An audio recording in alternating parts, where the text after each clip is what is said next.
Good morning, good afternoon, hello, whatever time of day it is you've downloaded this episode of Extra Healthy-ish. Thank you for that. This is the podcast from Body+Soul, and I am your host, Felicity Harley.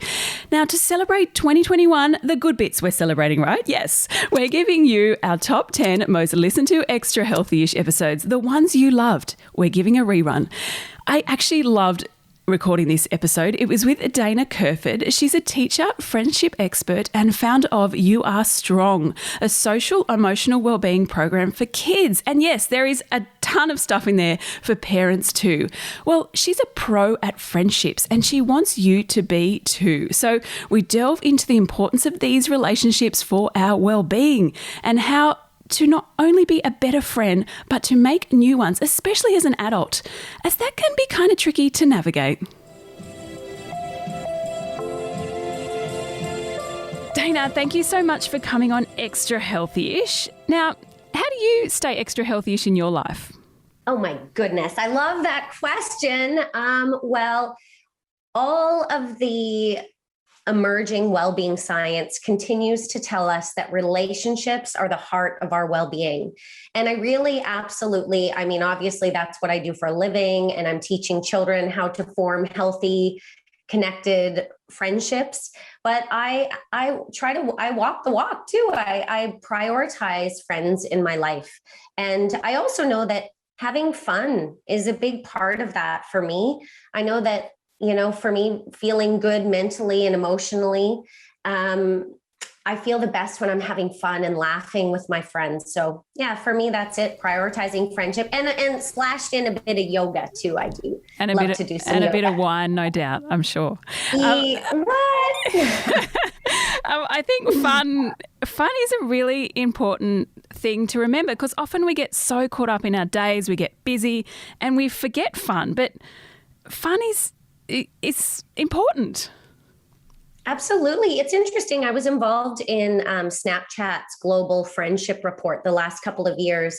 And what I found really interesting was that Australians prioritize or value fun in their friendships above all else. That was the top value. And so I thought that was really interesting. We love to laugh and connect with our friends and just have a good time. But it's an important part of feeling good, and it's an important part of friendship as well. Yeah, have fun. How do we know if we're a good friend? Often I think, am I a good friend? Am I doing the right thing? How can we be a better friend? That's really interesting. I think it's important to remember that, we have different friends in our lives for different reasons. You can't be everything to everyone. But, and in your life, you might have a friend that you reach out to for parenting advice, when you just, need someone who just kind of gets you in that way. You might have another friend you reach out to if you want to have fun and go out and laugh.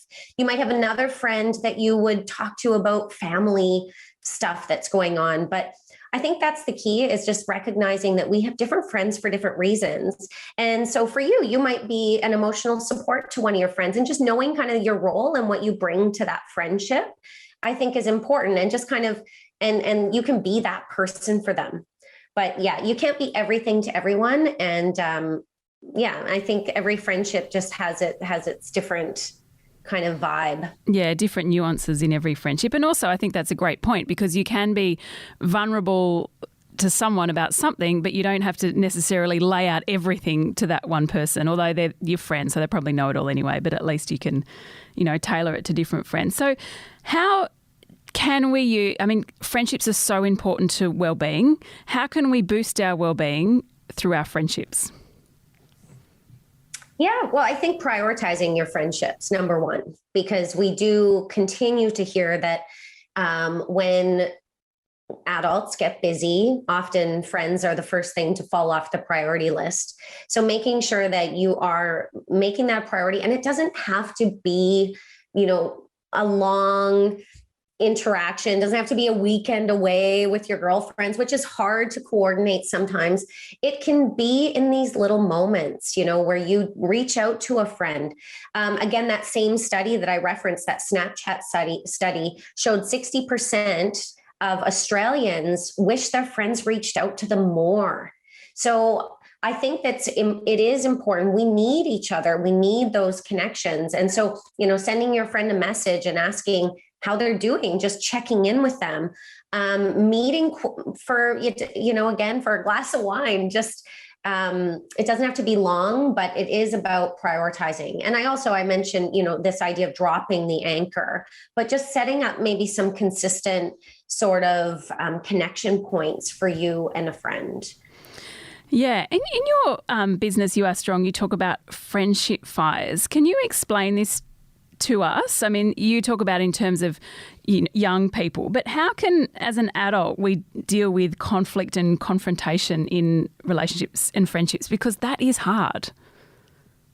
Yeah, I mean, absolutely. I think that's one of the things we teach kids is that conflict is normal. That's friendship fact number one. No friendship or relationship is perfect.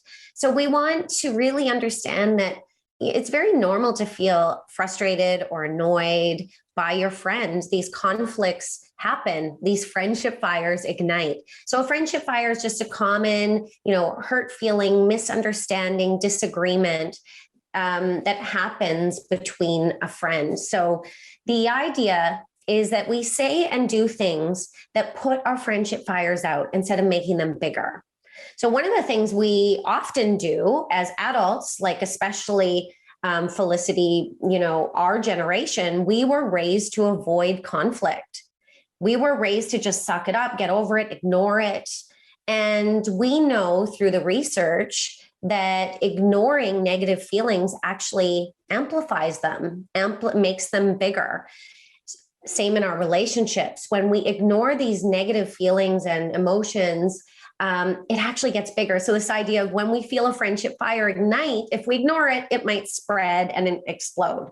So we want to put those fires out as soon as they ignite. And that just requires a conversation. Some people call that a difficult conversation because if you've been raised to avoid conflict your whole life, it does feel difficult. But for children who haven't been raised to avoid conflicts, they're really super good at it. So we teach them to just retell what happened and explain how it made them feel. That open, honest conversation. So, and I think as adults, we need to remember to do that in our lives. The other strategy that I use that's really been effective in my life and also works with children is we call it the WWW of friendship. What works, what doesn't work, and what's my plan? So this idea of getting really strategic in your friendships, really thinking about, okay, when does it feel good with this friend? When does it work? When are we having fun and getting along? When doesn't it work?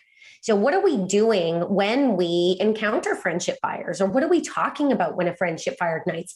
And then once you have clarity on that, you develop a bit of a plan. And it is about getting a little more intentional. So if, for example, as an adult, every time you're with your friend and their children and the kids are all running around and you leave that interaction feeling empty or feeling like you weren't heard, then that doesn't work in your friendship. So what's your plan? Maybe your plan would be that you meet your friend without the children. So instead you prioritize one-on-one time with that friend.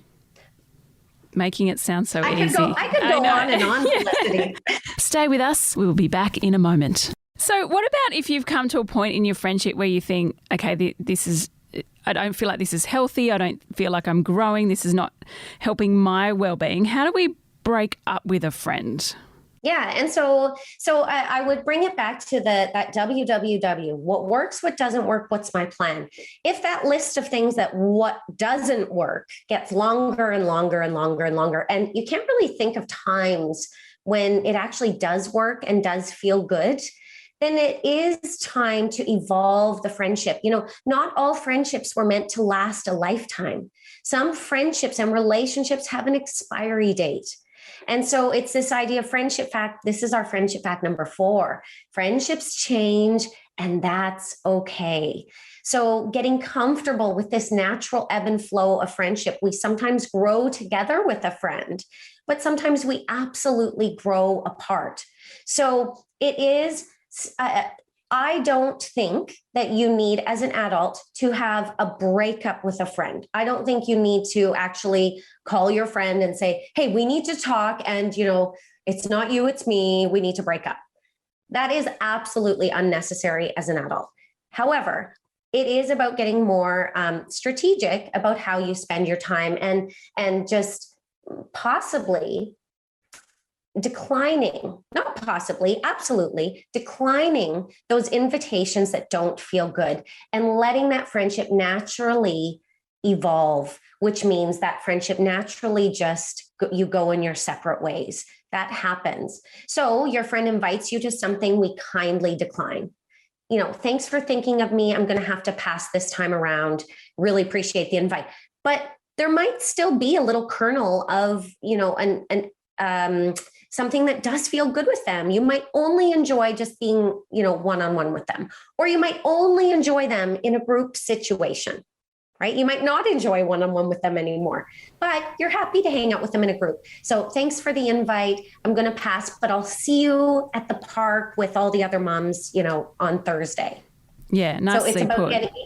Yeah, you know what I mean? I don't think it requires a conversation. And I think the lovely thing about friendships is you can look at different parts of your life where people have come in and come out, and there's lovely nostalgia about certain people in your life that perhaps you don't have much to do with now. And I think that's a lovely feeling and thing, and acknowledging that, it's okay that I don't have to be friends with that person that I was friends with when I was 18, but you can still look at that relationship in a loving way. It's the idea of the Marie Kondo, isn't it? Like thanking the pair of pants and saying goodbye and, time to donate it. It's that same idea of you appreciate it for what it was and what it gave you. And at one point in your life, it was exactly the friendship that you needed. So you thank it and wish and say goodbye. Yeah, I like it. Let's do that. So tell me about your business, URSTRONG. Where, why do you start it and where is it at today? Yes. Well, back in the day, I'm a teacher. And so from Canada, and noticed that my students were really struggling in their friendships. And honestly, I couldn't teach them anything when they had gone out at recess and had a friendship fire with a friend. So I realized that very quickly that we needed to get friendships right in schools. And when we do get friendships right, and we have a strategy for how all of us teachers, parents are supporting kids in friendships, then they absolutely do flourish in the classroom and in school. So I started this program 12 years ago, and we've now reached over 1 million kids around the world. We have URSTRONG schools everywhere. And yeah, it is about these teachers implementing and teaching our curriculum, Friendology 101, and teaching the children step by step how to create and maintain healthy green zone friendships. So we've got a lot of language and tools and visuals and stuff that we use to help children navigate their way through friendship. So when are we going to see an adult one? Because I think a lot of us could probably benefit from that. That is often the feedback after we do a workshop called The Language of Friendship, and that's a parent-child workshop. And yes, I've heard many, many times the parents saying that they might have learned more than even their child learned in the workshop. We do need it. So what's the main, over the 12 years, what's the main thing it's taught you about friendships? Yeah, I think that it's taught me to be more strategic in my friendships. This idea of, I think a lot about the 4 friendship facts that we teach kids. Friendship fact number 2 is that every friendship is different. I think that a lot of my disappointments in friendships over the years came from unrealistic expectations. And when our expectations are realistic, then we feel prepared and we feel empowered and we don't feel disappointed. So yeah, I think that it's really helped me be a little more strategic and mindful. It's also helped me understand the importance of friendship in my life and how much I really need my friends. And it's helped me learn how to put out those friendship fires so that I can get my friendships back feeling healthy and good again. So yeah, I do feel like it's given me that strategy so that I know how to, just have those healthy, feel-good friendships. Yeah, I think that's important because often we do feel like, but I need, especially as women, growing up in a certain age, we think, but I have to be friends with this person and this one. I have to be nice to this person. But you know, we have to guard our time as well. We're all so busy, we're frantic.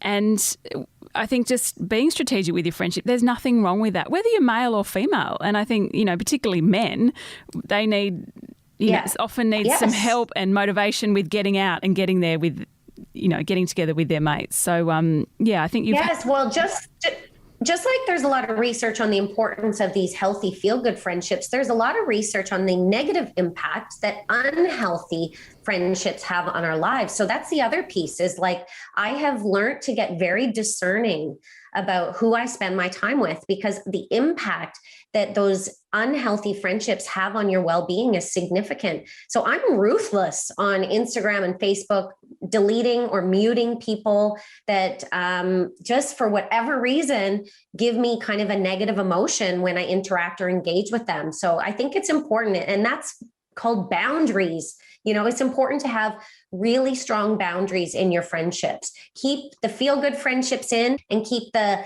feel-bad friendships out. Boundaries, it's a whole another episode. Dana, thank you so much for coming on Extra Healthy-ish. Thanks for having me. Hope you enjoyed this chat and you got something out of it, got some tips so you can lead an extra healthy-ish life. If you want more interviews, insights and extra healthy advice for your mind, body and soul, make sure you download our shorter podcast called Healthy-ish. There are a ton of episodes up there and I know you'll love those. For more info, head to bodyandsoul.com.au or join the conversation via Body and Soul on Instagram or Facebook. Thank you so much for joining me, for joining us this year. It is a privilege to bring you these amazing interviews every day. Oh, and if you have a moment, make sure you jump on and rate, review and subscribe to this podcast. And wishing you a happy, extra healthy-ish new year.